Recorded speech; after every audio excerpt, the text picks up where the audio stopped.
Сәлем достар, сіздермен бірге Жанат. Бүгін біз сіздермен осындай әдемі, дәмді болып шығатын эскимо дайындайтын боламыз. Видеоның соңына дейін қарап, каналға жазылуды ұмытпаңыздар.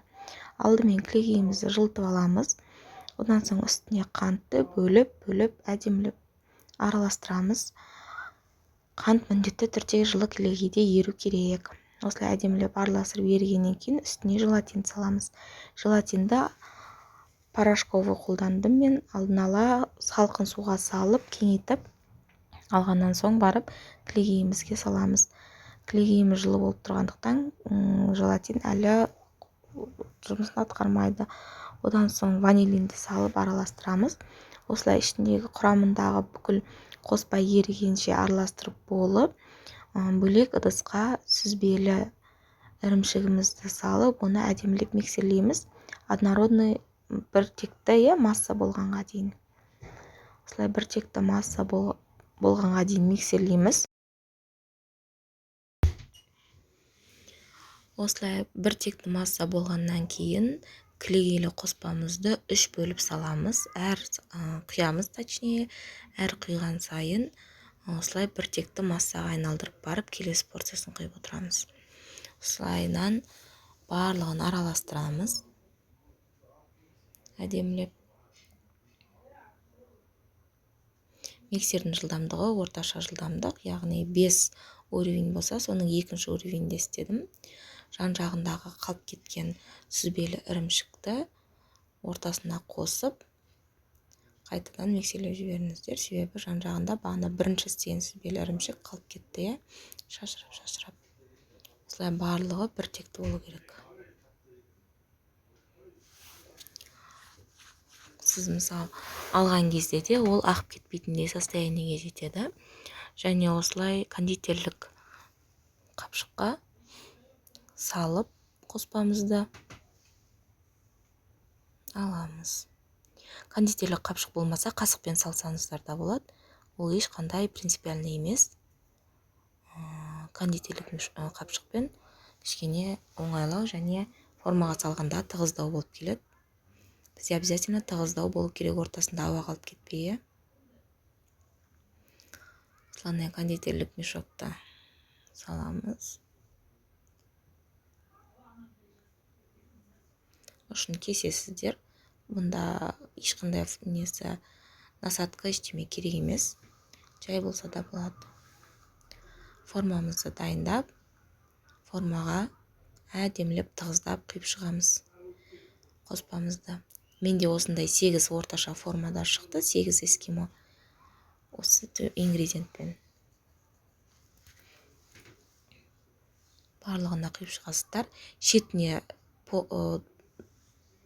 толтырмаймыз, себебі қазір құйған кезде начинканы ағып кетеді. Начинка менде пюре болды, ягодный пюре, именно малинадан. Өздеріңіз істесеңіздер де болады, ягодный пюрені. Замороженный ягодадан немесе дайын пюре сатып алсаңыздар болады. Осылайынан салып шығасыздар ортасына. Қолдан пюре істеу үшін замороженный 100 грамм ягодаға 30 грамм қант салып, блендерден өткізіп жіберсеңіздер, болды, сізде дайын пюре шығады, ягодный пюре. Осылай салып шығасыздар. Сосын бетін әдемілеп тығыздап тегістейміз. Қасық қолдансаңыздар болады. Менде осындай тегіс болғандықтан осылай ыңғайлы. Қасық қолдансаңыздар да болады. Бетін ең басты тегістеп шықсаңыздар болды. Бұл беткей беті негізі эскимоның асты болып есептелінеді. Артқындағы форманың түбі эскимоның беті. Осылай тығыздап, бетін бәрін тегістеп шығамыз. Одан соң ұстайтын таяқшасын астынан кіргізіп шығасыздар. Өз арнайы таяқша кіргізетін жері бар, барлығына таяқшасын кіргізіп шығасыздар. Бұл өте дәмді, түрі де өте әдемі болып шығады, как будто сырок жеп отырған сияқты боласыздар. Осылай салып болғаннан кейін морозилкаға немесе холодильникке 1-2 сағатқа қойып қоямыз. Одан соң әрлейтін шоколадын осылай ертеміз. Сулы ваннада міндетті түрде. мен шоколадты капелькаларды пайдаландым. Сплиточный шоколадты салсаңыздар да болады. Шоколадтың үстіне семішке майымызды құйып, осылай бірге сіңіскенше араластырамыз әдемілеп. Одан соң морозилкамыздан эскимоларымызды алып, формасынан осылай ажыратып, шоколадқа салып, батырып, былай айтқанда, шоколадын сырғытып, бөлек мен пергамент қағазын қолдандым. Сіздер өздеріңізге ыңғайлы заттар қолдансаңыздар болады. Пергамент қағаз негізі өте ыңғайлы. Осылайынан батырып алып шығасыздар. Әрлейтін кезде жылдамдық керек, себебі шоколад тез қатып қалады. Соны естен шығармаңыздар. Өздеріңіздің қалауларыңыз бойынша сухофруктылармен, ягодалармен, сублимированный ягодалармен әрлесеңіздер болады. Мен мұнда грек жаңғағын, банан және фисташки ұнын қолдандым. Фисташки ұн тағын былай айтқанда. Осылай өте керемет, түрі де әдемі, дәмі вообще супер болып шығады.